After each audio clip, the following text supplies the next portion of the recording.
Bienvenidos a tu programa Contacto Salvadoreño. Quiero enviar también un saludo a El Salvador, a Gilson Rodríguez, nuestro director de producción. Gracias por el espacio. Nosotros nos encontramos en la misión permanente de Naciones Unidas aquí en Manhattan y tengo conmigo al doctor Rubén Ignacio Zamora Rivas, embajador de El Salvador ante las Naciones Unidas, que vamos a estarte trayendo su historia de perfil y todo lo que está sucediendo entre las relaciones de país y también hablar un poco de lo que es la coyuntura política de El Salvador y qué es lo que se está viviendo también en relación con otros países y todos los intereses de El Salvador en cuanto a las relaciones internacionales. Bienvenido, doctor Zamora, a nuestro programa Contacto Salvadoreño.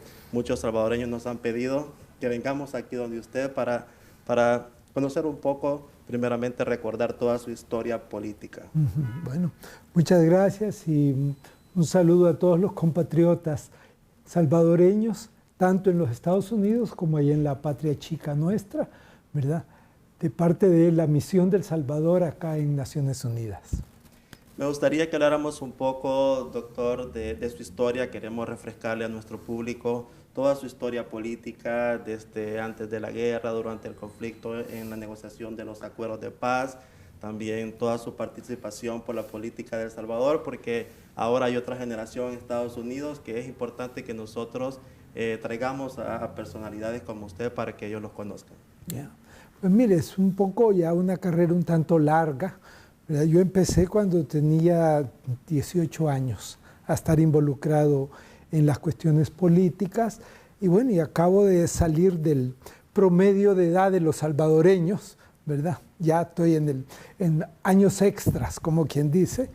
Y bueno, mire, ha sido una vida pues que poco a poco me fui involucrando. Yo nunca decidí ser político, sino que la vida como que nos iba llevando, lo que hacíamos nos generaba un mayor compromiso. Empecé pues, lo primero que yo me recuerdo era cuando todavía no tenía nociones políticas, fíjese bien, sino que lo que queríamos era trabajar y ayudar con los campesinos de mi pueblo, pues de allá de Cojutepeque, y empezamos a formar cooperativas. Y entonces la Guardia Nacional, que en aquel entonces pues era la policía rural, ¿verdad?, como que nos percibió como enemigos y empezó a golpear, ¿verdad? Entonces éramos tan inocentes que nos fuimos a hablar con el comandante departamental de la Guardia a decirle que nosotros no éramos comunistas, que al contrario éramos católicos y que la mejor manera de combatir el comunismo era darle a la gente que comer y ayudarle en su vida. No creo que no nos creyó nada el señor porque siguió igual o peor la cosa, ¿verdad? Y ahí es donde yo empecé a descubrir que no solo se necesitan buenas voluntades, ¿verdad?, o buen espíritu, sino como que hay un problema detrás de todo esto, que es el poder. Yo descubrí el poder a través de la Guardia Nacional y por eso digo que es mi primer profesor de ciencia política. Bueno, de ahí me fui involucrando primero en política universitaria, ¿verdad? Luego, cuando salía de la universidad, entré al Partido Demócrata Cristiano y ahí pues llegué a formar parte de su comisión política por varios años. Empecé, primera vez que salí electo, fue como concejal de San Salvador. Luego, cuando vino ya la cuestión esta de la crisis que se iba armando, ¿verdad?, a finales de los años 70, y fue el golpe de Estado de octubre, ¿verdad?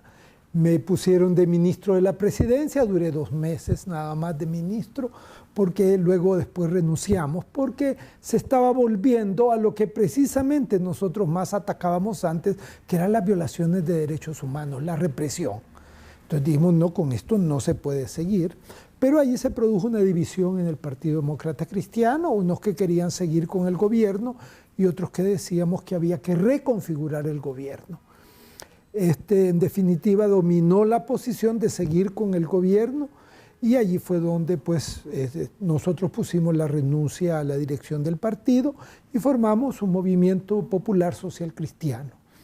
Y ya vino todo el periodo de la guerra, el exilio, la formación del Frente Democrático Revolucionario y me dediqué por varios años, pues, sobre todo a trabajo internacional, ¿verdad?, a favor de presentar la solución política, su necesidad, qué pensábamos el FDR-FMLN en torno a eso, qué proponíamos.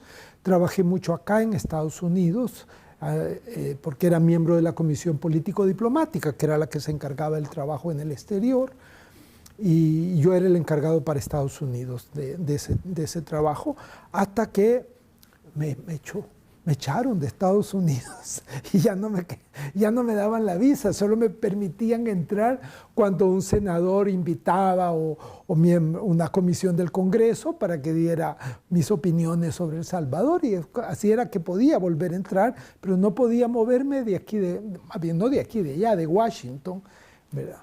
Pero al fin logramos la solución política, se negoció. Yo participé fuertemente en ello, en impulsarla desde el interior del país, porque yo estaba ya en El Salvador, abiertamente, por supuesto. Y así fue, pues. Entonces, ya después de eso, cuando ya se logra la solución política, pues, bueno, nos dedicamos más bien a trabajar, ¿verdad? Yo empecé a trabajar en parte en Estados Unidos porque me invitaban las universidades para dar cursos. Di cursos como en 5 universidades de acá, en Stanford, en Notre Dame. Y luego también trabajaba en África con un programa de la Unión Europea. Hasta que, estando en esto, me llamaron y me dijeron, mire, ¿por qué no nos ayuda en la diplomacia? El gobierno pasado del presidente Funes, y me nombraron embajador, y aquí estoy. Pues primero estuve en la India, después en Washington y ahora en Naciones Unidas. Esa es un poco toda mi trayectoria, ¿verdad? Es muy importante toda su trayectoria, todo lo que sufrió también por la paz en El Salvador, porque no fue fácil para todos los que la consiguieron. Pero me gustaría hablar un poco de los años de exilio del 80, me imagino el 87 que usted estuvo. ¿Cómo fueron esos años para usted? ¿En qué países estuvo? Mire, eso es difícil de decir, porque de hecho la Comisión Político-Diplomática, como le decía, que era la encargada pues del trabajo diplomático y de impulsar la solución política negociada, esa comisión tenía su sede en México. El gobierno de México nos había pues permitido eso, ¿verdad? Entonces, yo estaba técnicamente ubicado en México, pero nunca saqué permiso de estadía, porque nunca pasé más de 15 días en México, sino que era constantemente viajes. A mí me tocaba venir, como le conté, a Estados Unidos, después a Europa, cubrí muchos eventos y trabajos en Europa, incluso en África. Cuando iba a hacer el voto en las Naciones Unidas sobre El Salvador, siempre hacíamos un recorrido por países africanos solicitando el apoyo al voto, etcétera, ¿verdad? Así que esos años fueron años muy ocupados, hasta que nosotros, mi partido, decidió de que yo tenía que regresar al país, porque veíamos que ya la democracia cristiana en su gobierno iba perdiendo, y entonces eso iba a crear un vacío de alternativas, y si no había otra alternativa, pues dijéramos democrática, progresista, iba a ser la derecha la que iba a ganar, como efectivamente al final así fue. Pero tratamos de hacer ese esfuerzo, ¿verdad? Y empecé a trabajar adentro del país ya abiertamente, sobre todo impulsando la solución política. Porque para mí lograr una solución política, si no había respaldo del pueblo, de la gente, pues, y que aceptara eso, no iba a funcionar. Y no iba a funcionar simplemente porque el pueblo, la gente no se iba a apropiar de su solución. La solución se hacía entre el gobierno y la guerrilla, ¿de acuerdo? Así tenía que ser. Pero a quienes les competía esa solución era el pueblo salvadoreño. Pero si el pueblo salvadoreño seguía con la idea polarizada de que si tú sos de este bando es traición, aunque sea, ya solo hablar con el otro bando, ¿se acuerda que así era? Que ha sido el peor legado de 50 años de régimen militar en el país, en el campo político, la polarización del país, que no se ha superado todavía. Bueno, entonces había que cambiar eso y que la gente entendiera que era posible que los dos bandos lograran una solución, ¿ya? Eso fue un trabajo no solo mío, pues fue de las iglesias, la iglesia católica, las iglesias evangélicas jugaron un papel, el movimiento sindical, que ya por el 86 empezó otra vez a a resurgir, ¿verdad? Aunque les pasaron cosas horrorosas, ¿verdad? Como la bomba que le pusieron a Fenastras mientras estaban una buena cantidad de trabajadores allí adentro, ¿verdad? Que fue espantoso. Yo ya estaba en San Salvador. Todo eso, pues, eso me ocupó esos años, ¿verdad? Y pues para ingresos, pues nada, iba a dar conferencias y aquí pagan por las conferencias, ¿verdad? Por dar conferencias. Entonces lograba de alguna manera ir subsistiendo. Mi familia tuvo que salir también, pero ellos se fueron a Nicaragua, porque mi esposa era nicaragüense. Es decir, sus padres vivían allá, entonces los padres la acogieron a ella y a los hijos, ¿verdad? Esa fue un poco la época esa. Vamos a ir a unos comerciales y vamos a regresar en el siguiente segmento. No podemos pasar este momento con el doctor Zamora sin hablar de esos grandes líderes de los 80 a los 90 que usted convivió mucho en lo político y en lo social. Vamos a unos comerciales y sigue en sintonía aquí de tu programa Contacto Salvadoreño.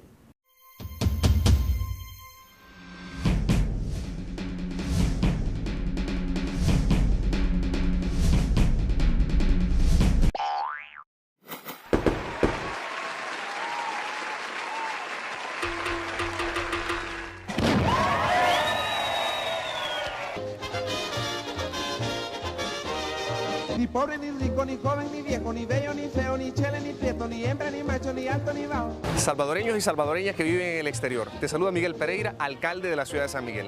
Y en esta ocasión te quiero extender la atenta invitación a que participes en el Carnaval Internacional de San Miguel. Porque para reír, para gozar, no hay más lugar que San Miguel en carnaval. Gózalo, aquí debes estar. Sintoniza a través de ITV, en alianza con Tele El Salvador, la transmisión en vivo del Carnaval de San Miguel, a partir de las 7 de la noche, este 28 de noviembre, de costa a costa, en los Estados Unidos.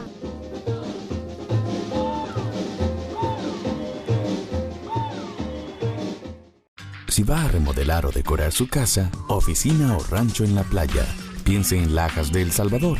Contamos con una amplia gama de colores en piedra natural, cortes especiales y rústicos. Visítenos en Autopista Comalapa, kilómetro 14, San Salvador. Llame ya y dele vida a la imaginación. Teléfono 503-2531-8782. Porque queremos consentir tus gustos. Decora con Laja, Lajas de El Salvador.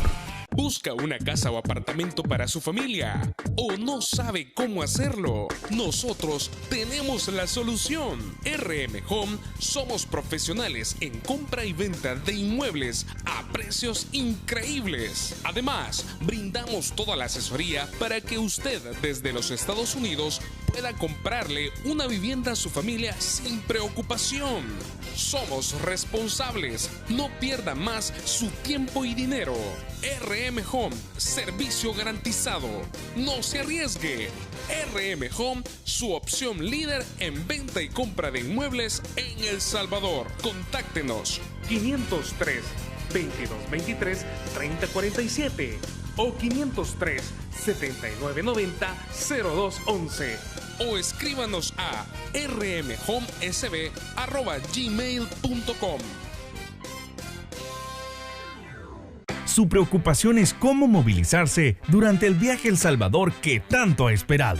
Pasear con su familia, amigos y transportarse con tranquilidad y seguridad. En New Rent-A-Car tenemos la solución. New Rent-A-Car le ofrece modelos recientes en pickups, camionetas y mucho más. Ah, y sobre todo a precios increíbles. Llame ahora y reserve el suyo llamando al 631-609-8707, 631-609-8707 y en El Salvador, área 503-2223-3047. O escríbanos a newrentacar503@gmail.com. New Rentacar.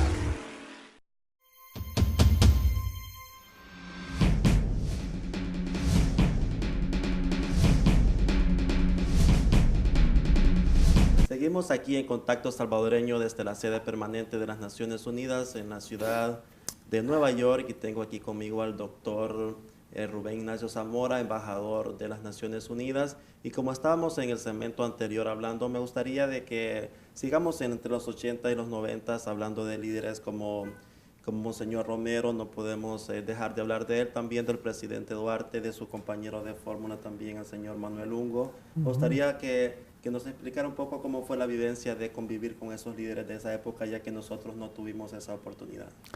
Pues mire, empecemos pues por lo que es nuestra figura icónica ya para el país y para el mundo, diría yo, Monseñor Romero. Mire, yo a él lo conocí desde antes de que él llegara de arzobispo de San Salvador y un conocimiento muy superficial de él, ¿verdad? Pero me parecía siempre un hombre muy conservador, para serle honesto, ¿verdad? Muy conservador. Después, cuando ya llegó al arzobispado, la verdad es que cuando estaba la cuestión de que ya Monseñor Chávez y González había renunciado, ¿verdad? Y ya se iba a retirar, pues nada, nuestro candidato era Monseñor Rivera y Dama, ¿verdad? Porque era el auxiliar de San Salvador, lo conocíamos más, teníamos una relación mayor, ¿verdad? Monseñor Romero estaba en Usulután, ¿verdad? En Santiago de María. Pero cuando pues lo nombran a él, hubo una reacción negativa un tanto de nuestra parte. Incluso que yo era de la Comisión de Justicia y Paz del país, ¿verdad? De la Iglesia Católica y de la Oficina de Católica del Cine, y nos planteamos que íbamos a renunciar, porque con ese señor no se iba a poder trabajar, porque era muy conservador. Pero hubo gente más sensata, yo estaba muy joven en esa época, y que nos dijo, no, espérense, veamos primero.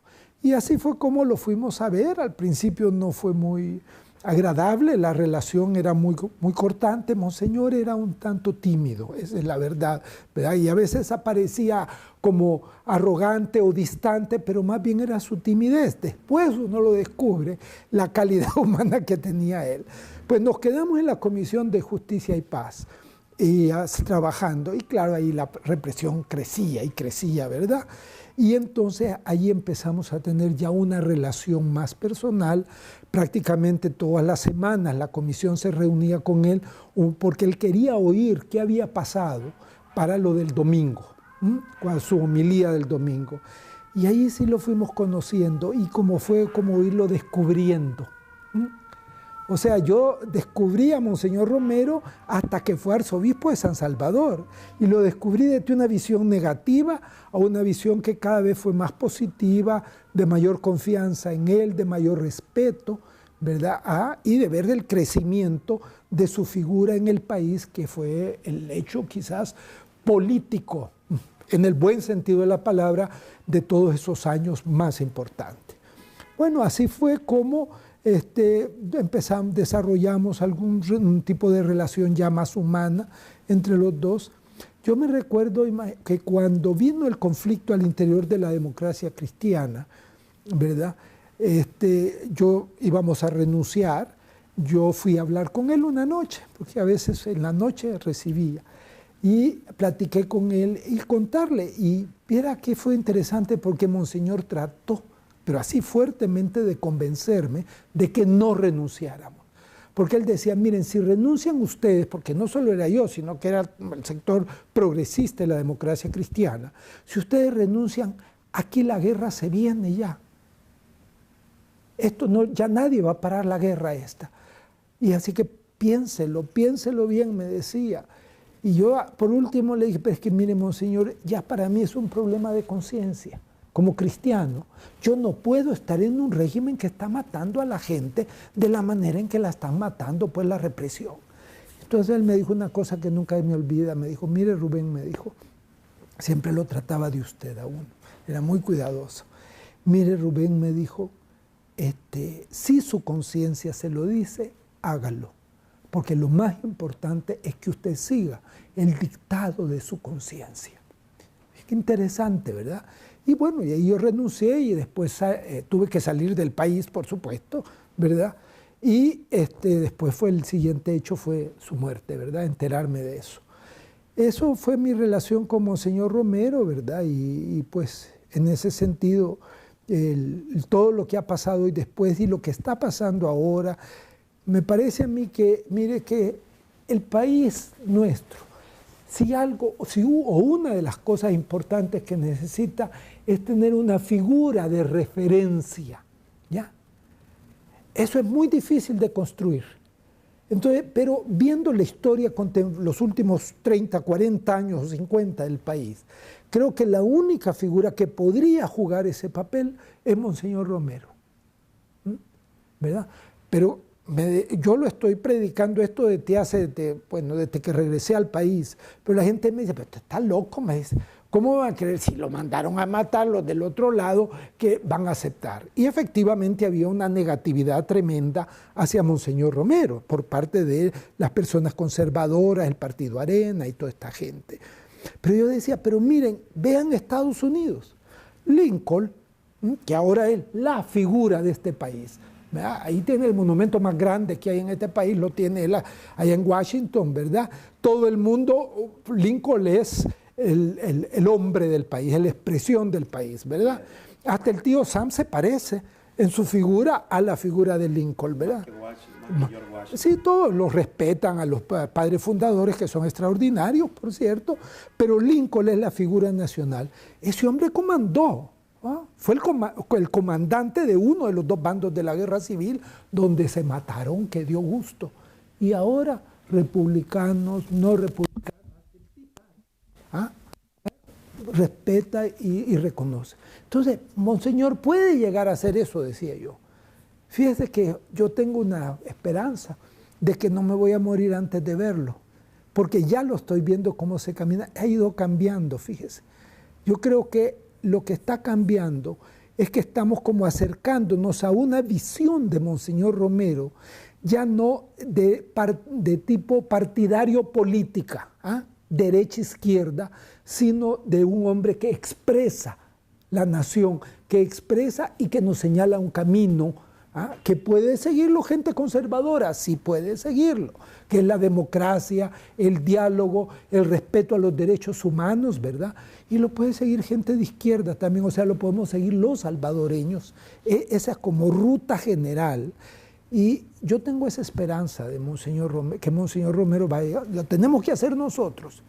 Ya los que pretendían matarlo se perdieron ya, porque no ha muerto. Mire lo que ha pasado, más vivo que nadie está Monseñor Romero ya, ¿verdad? No lo pudieron matar, está vivo, pero ahora nos toca a nosotros seguir adelante y llevar adelante el mensaje de Monseñor Romero, ¿ya?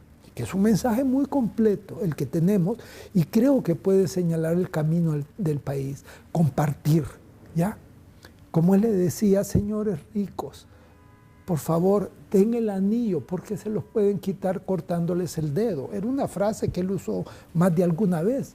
Y a los excesos de la izquierda los castigaba duro también en sus intervenciones. O sea, en ese sentido puede ser esa imagen, o se está convirtiendo, diría yo, con mucha esperanza, en esa imagen que pueda ser como la guía de pensamiento del país. En esa época el mensaje también en la última homilía de Monseñor Romero, que él dice pues de que ningún hombre está obligado a quitarle la vida a otro, sí, y que él lo suplicaba, lo imploraba en nombre de Dios. ¿Cuál cree usted que en base a la situación que vivimos ahora de violencia en el país, cuál fuera el mensaje de Monseñor Romero si él estuviera vivo este día?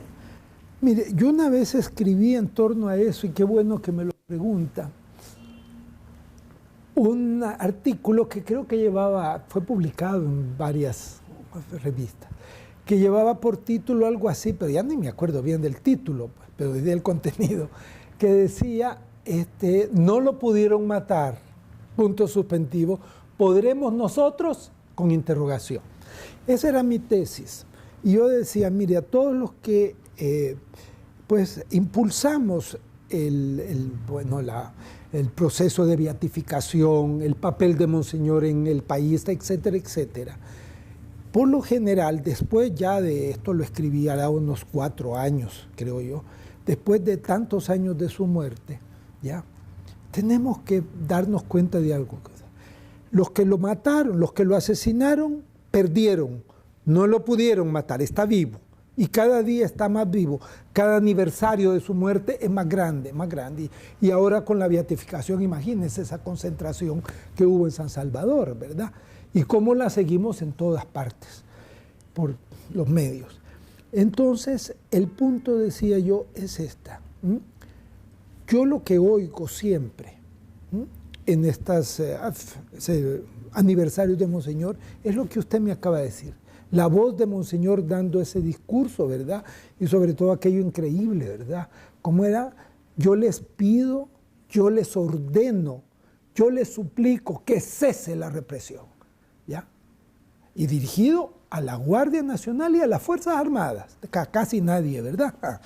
Entonces, eso, les decía yo, para un joven ahora que tiene 16, 17 años, ¿qué significa la Guardia Nacional? ¿Qué significa la Policía de Hacienda? ¿Qué significa la Policía Nacional Civil? La Policía Nacional. ¿Ah? Nada, si ya no vivieron con eso. ¿Ya? Además, el momento en que el Monseñor lo dijo era totalmente válido. ¿Ah? ¿Por qué? Porque esos señores estaban matando inmisericordiamente, especialmente a los pobres, y algunos de clase media también, ¿verdad? Pero entonces ahora que eso ya no está dándose, que hoy lo que tenemos es otro problema diferente de seguridad, ¿verdad? Para la gente. Entonces, si nosotros seguimos con esa visión y somos incapaces de desarrollar toda la riqueza del pensamiento de Monseñor Romero, se nos va a convertir en una figura histórica, pero no en una figura de guía. Por eso decía, si ellos no lo pudieron matar, ¿podremos nosotros hacerlo? Sí, porque si nosotros no convertimos a Monseñor Romero en la guía del pueblo salvadoreño que él fue cuando estaba vivo, lo matamos. Y hoy lo podemos matar nosotros, los que lo amamos, los que queremos seguir. Tenemos entonces que entrar a destacar todos los otros elementos tan ricos de su discurso, de su pensamiento, que para ahora son absolutamente necesarios. Vamos a ir a unos comerciales y regresamos en el siguiente segmento. Me gustaría, doctor, que en el siguiente segmento podríamos hablar un poco de los acuerdos de paz.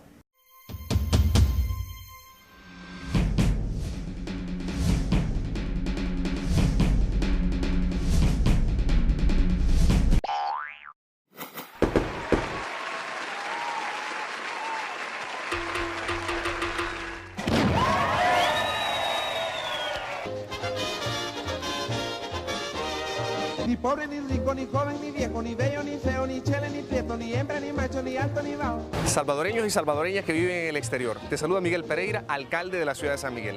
Y en esta ocasión te quiero extender la atenta invitación a que participes en el Carnaval Internacional de San Miguel. Porque para reír, para gozar, no hay más lugar que San Miguel en carnaval.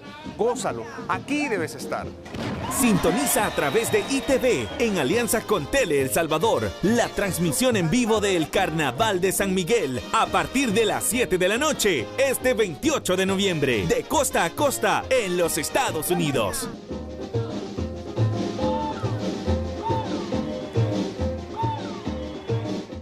Su preocupación es cómo movilizarse durante el viaje a El Salvador que tanto ha esperado. Pasear con su familia, amigos y transportarse con tranquilidad y seguridad. En New Rent-A-Car tenemos la solución. New Rent-A-Car le ofrece modelos recientes en pickups, camionetas y mucho más. Ah, y sobre todo a precios increíbles. Llame ahora y reserve el suyo llamando al 631-609-8707, 631-609-8707 y en El Salvador, área 503-2223-3047. O escríbanos a newrentacar503@gmail.com. New Rent-A-Car.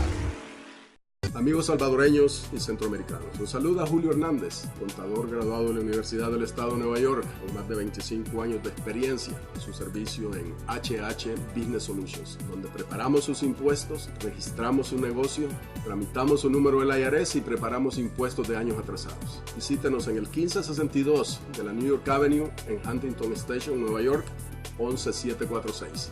O llámenos al 631-423-8630 en las oficinas de Centennial Home Realty. Será un placer atenderlo. Somos Noches de Fiestas Music Entertainment, el mejor servicio de entretenimiento multicultural para sus eventos en todo New York. Somos especialistas en bodas y fiestas de 15 años. Tenemos todo lo que necesita para su fiesta, de la A a la Z. DJ profesionales, maestros de ceremonia bilingües, cualquier artista internacional que desee, lo traemos a su fiesta para hacer de su evento un momento inolvidable. Servicio de mariachi, limusina, fotografía y video profesional en alta definición, el más potente sonido e impresionante show de luces. Solo tiene que llamar al 516-967-3993. Asesores de evento esperan su llamada. 516-967-3993. No importa si su evento es grande o pequeño, tenemos la mejor música y todos los ritmos del momento. Visita nuestro website www.nochesdefiestas.com.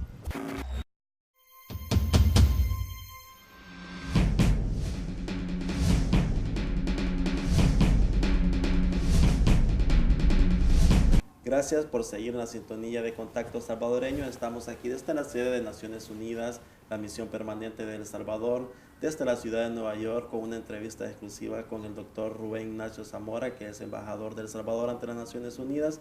Y nos quedamos en el segmento anterior hablando un poco, doctor, de los acuerdos de paz. Si remontamos a esa época, los acuerdos de paz, ¿qué se les olvidó en base a lo que ahora necesitamos de esos acuerdos de paz? ¿Qué hubiera sido si hubiéramos preveído más el futuro de lo que está sucediendo en la coyuntura política de El Salvador?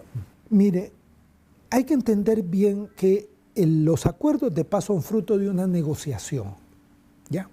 Y toda negociación no es una solución total. No es lo mismo una solución negociada que una revolución, ¿ya? Hay una diferencia. Una revolución es una cosa mucho más completa, que tiene que ver con todos los aspectos de la vida de los seres humanos y de la sociedad. Los acuerdos de paz son las líneas hasta donde las dos partes se ponen de acuerdo para parar una guerra. Esos son los acuerdos de paz. Tomando en cuenta esto, decir que los acuerdos de paz son incompletos, sí, es que lo son por naturaleza. Todos los acuerdos de paz que terminan una guerra son incompletos. ¿Cuál es lo completo y lo incompleto en nuestro acuerdo? Es lo que tenemos que ver.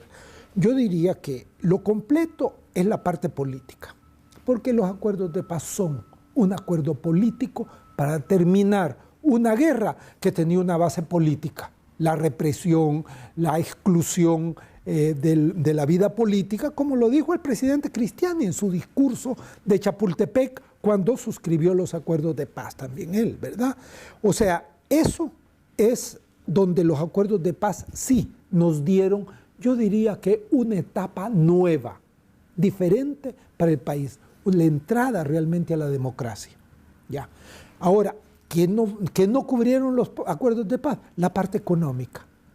A pesar de que el presidente Cristiani dice en su discurso que la exclusión política y la exclusión económica son las causas del conflicto, en lo cual yo coincido plenamente con él, ¿verdad? Los acuerdos de paz lo que tratan es la parte política, separar a la Fuerza Armada de la política y ponerle en su papel profesional, una nueva policía, los derechos humanos, la nueva configuración de la Corte Suprema de Justicia, una gran cantidad de cosas, eso.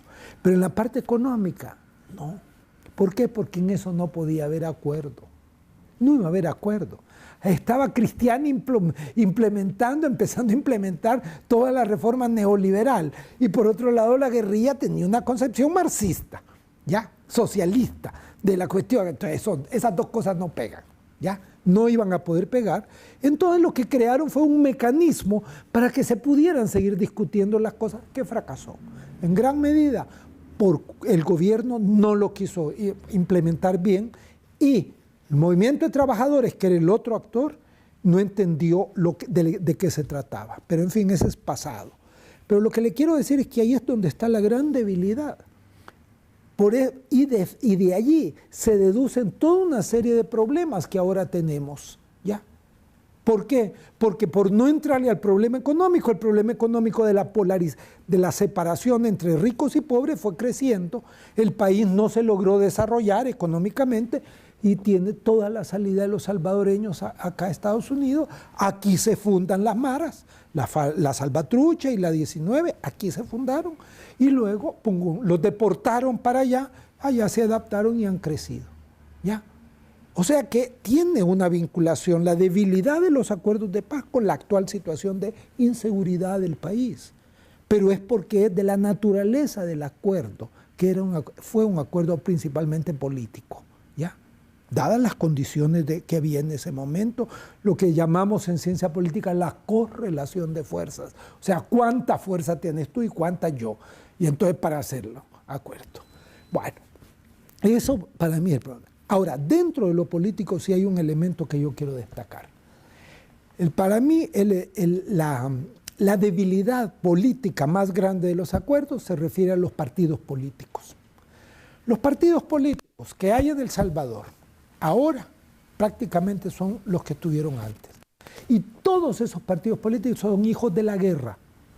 Arena es la reacción de la derecha frente a un crecimiento del movimiento popular que estaba pues, en gran medida empujado por el movimiento armado. El FMLN nació para hacer la guerra, eran revolucionarios guerrilleros. ¿Ya? El Partido Demócrata Cristiano fue totalmente transformado por el periodo de la guerra. ¿Ya? Quizás el único que aguantó más fue el PCN, ¿verdad? Y por ejemplo mi partido que fundamos, lo primero que tenía en su plan de trabajo era luchar por una solución política para superar el estado de guerra. O sea, era una declaración de que éramos los hijos de la guerra. Ya. En los acuerdos de paz no tocan ese problema.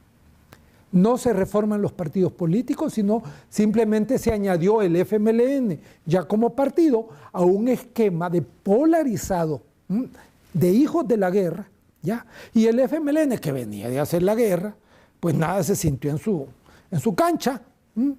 ¿Y qué es lo que pasa? Que la polarización ahorita la tenemos allí. Pues. Yo a veces digo que en El Salvador hemos hecho una cosa muy curiosa.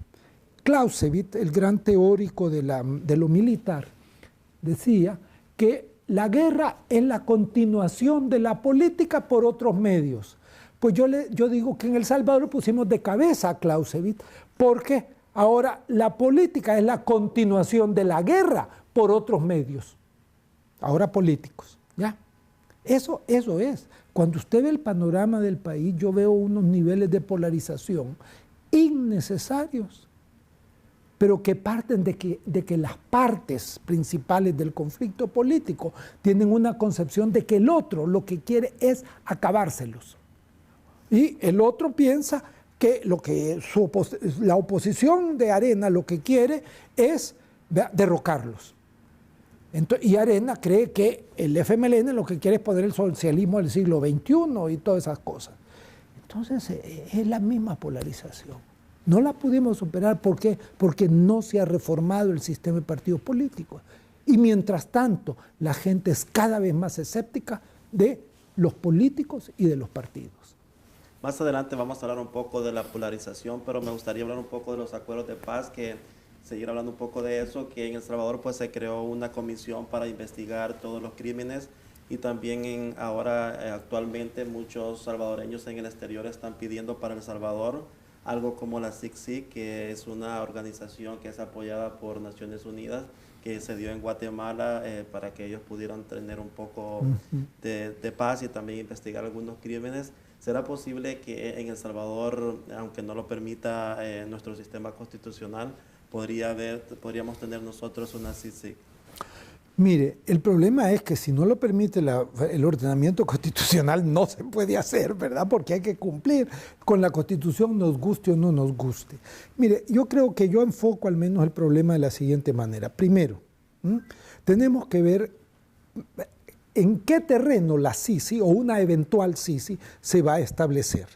Como tenemos el ejemplo de Guatemala, y si lo comparamos con El Salvador, no es que nosotros seamos la maravilla, pero la institucionalidad del sistema salvadoreño en estas áreas es mucho mayor. Por ejemplo, en El Salvador, por ejemplo, esa tal comisión de buscarle los documentos públicos, miren lo que está haciendo. Y eso lo está haciendo la sociedad civil, ¿pero por qué? Porque el Estado creó su propia comisión que tenía que ser frente al cual la transparencia hacerse, ¿verdad? O sea que en ese sentido hay ciertas diferencias en que yo diría que en ese campo, no en otros, pero en ese campo, El Salvador sí tiene un grado de institucionalidad bastante más desarrollado. Los acuerdos de paz son importantísimos en eso, y precisamente por el cumplimiento de los acuerdos de paz es que hemos logrado esa institucionalidad.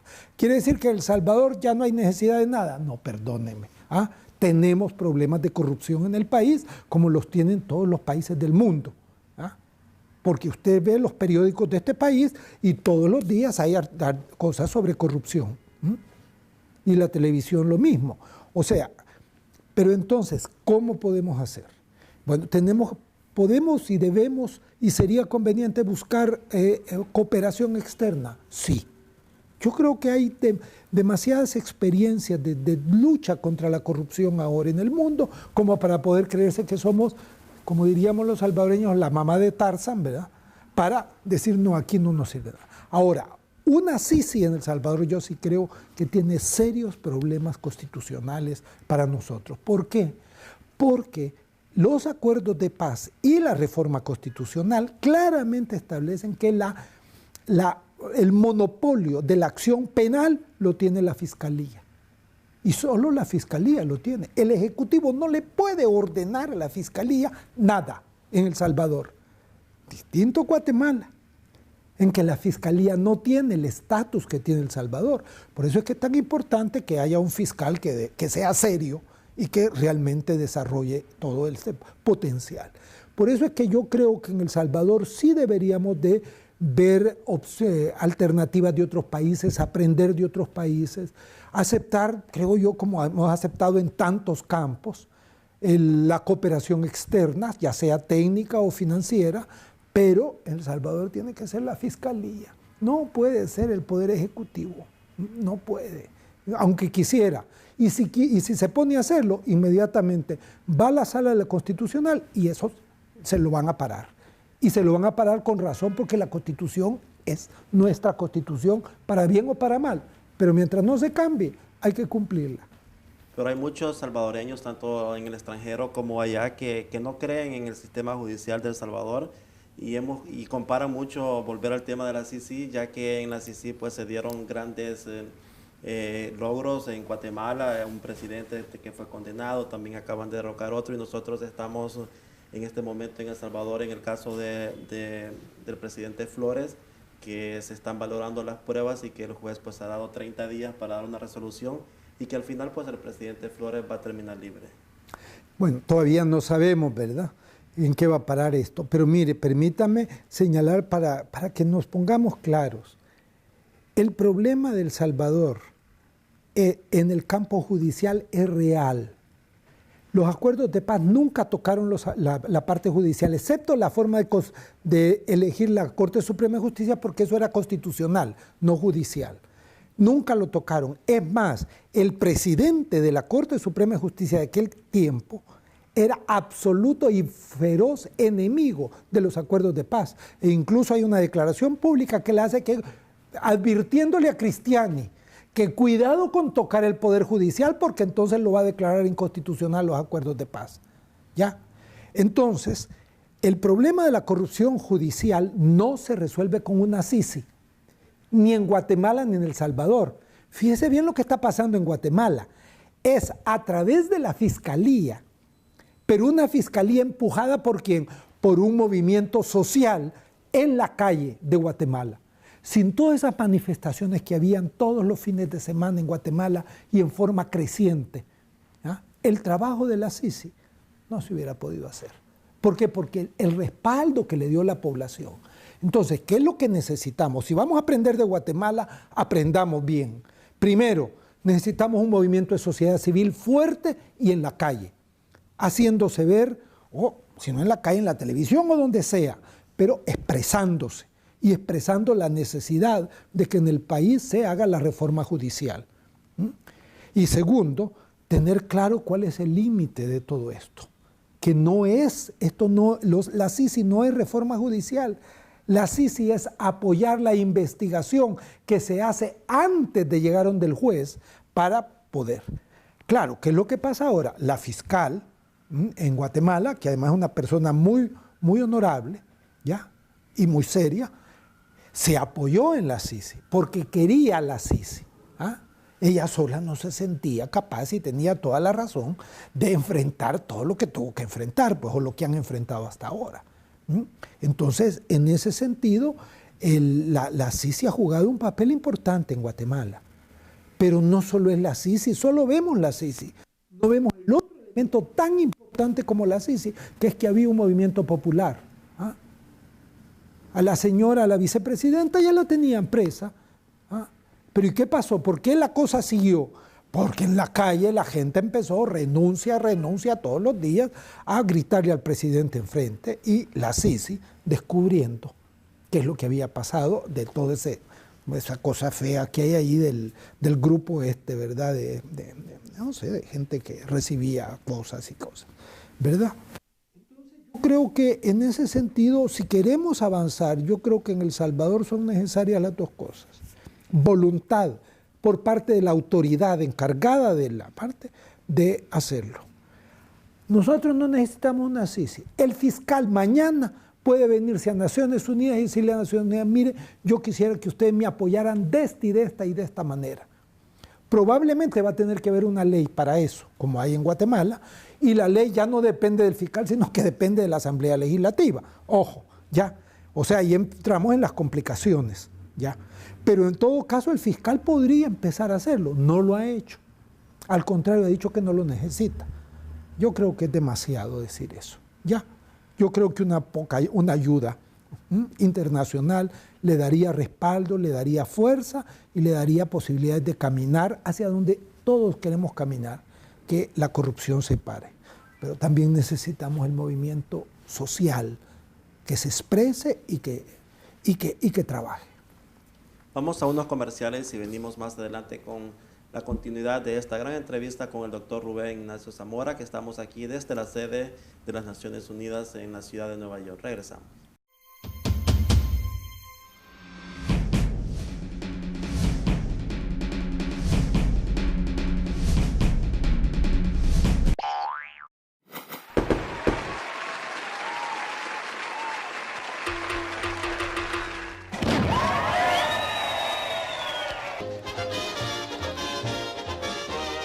Ni pobre, ni rico, ni joven, ni viejo, ni bello, ni feo, ni chele, ni prieto, ni hembra, ni macho, ni alto, ni bajo. Salvadoreños y salvadoreñas que viven en el exterior. Te saluda Miguel Pereira, alcalde de la ciudad de San Miguel.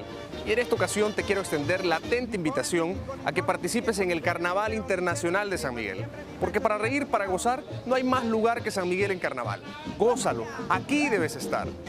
Sintoniza a través de ITV, en alianza con Tele El Salvador, la transmisión en vivo del Carnaval de San Miguel, a partir de las 7 de la noche, este 28 de noviembre, de costa a costa, en los Estados Unidos.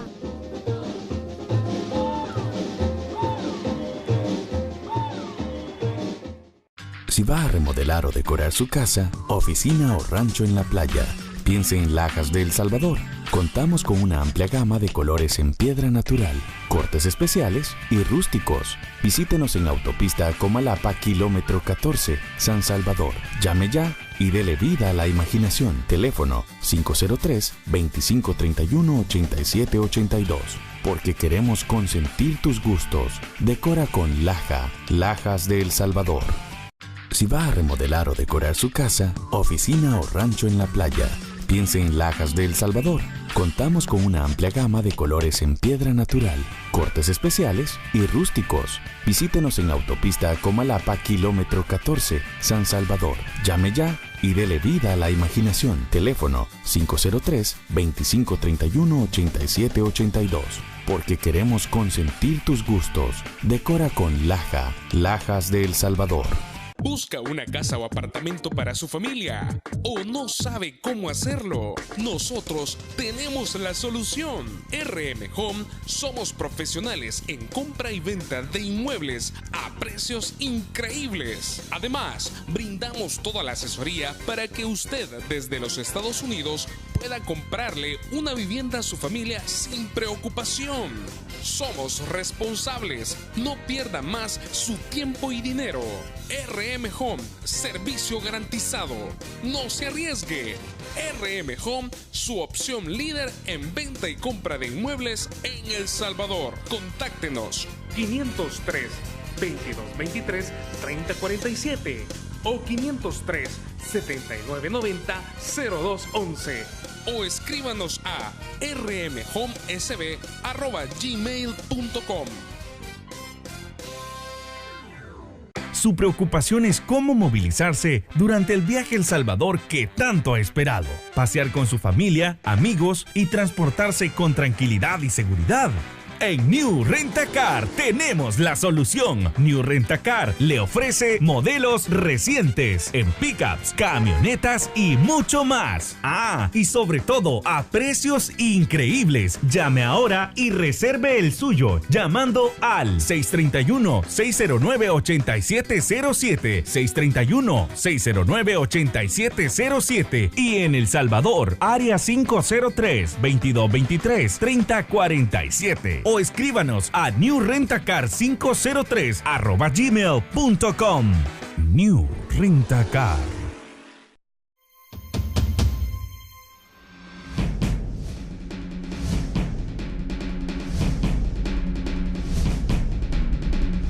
Seguimos aquí en Contacto Salvadoreño. Gracias por la sintonía a través de Verizon 1509, a través de Tele El Salvador. Y estamos aquí con el doctor Rubén Ignacio Zamora. Me gustaría en este segmento, doctor, que abordáramos un poco las funciones que usted tiene como embajador. Hemos hablado de política, pero me gustaría que habláramos un poco de sus funciones en este momento en representación de El Salvador ante las Naciones Unidas. Yo como diplomático lo que hago es un trabajo político en representación de mi país, ¿ya? En primer lugar de mi gobierno, pero mi gobierno representa al país y por lo tanto yo represento al país.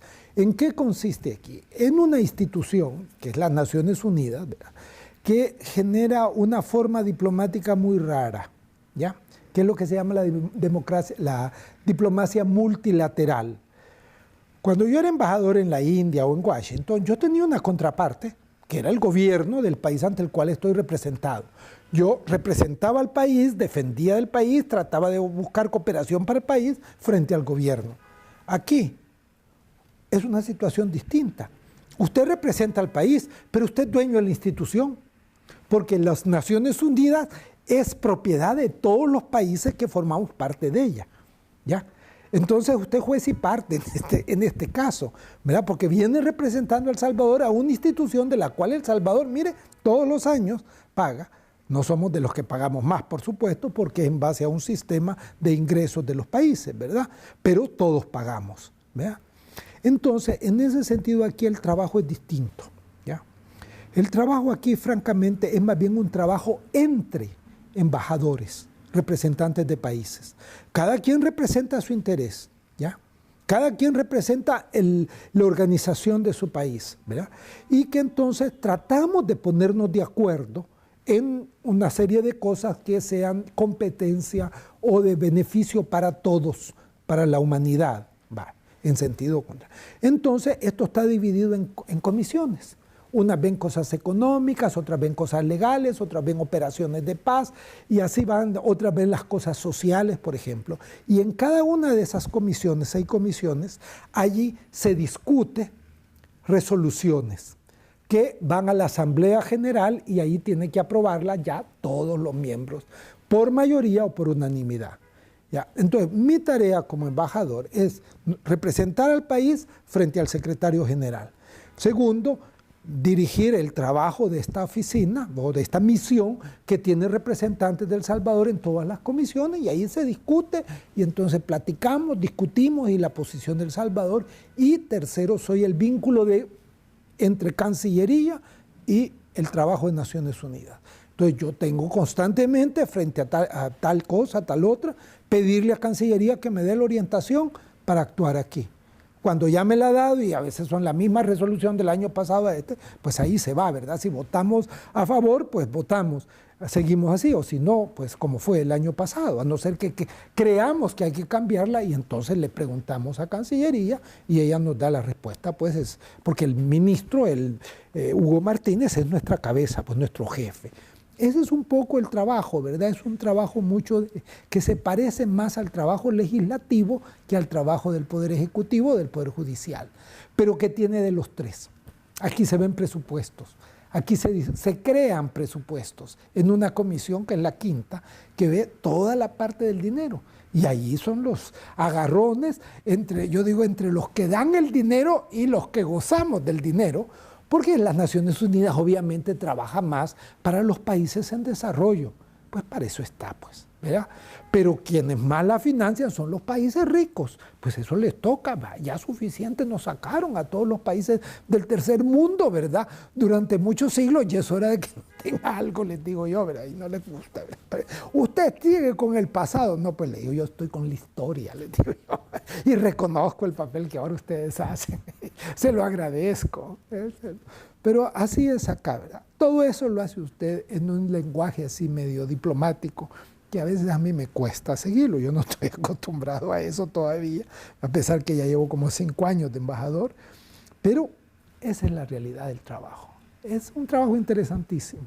Pero también Naciones Unidas tiene muchos proyectos en El Salvador a través del PNUD y todo eso. ¿Qué proyectos están más resaltantes en este momento? Mire, la relación, esa es una cosa bien interesante.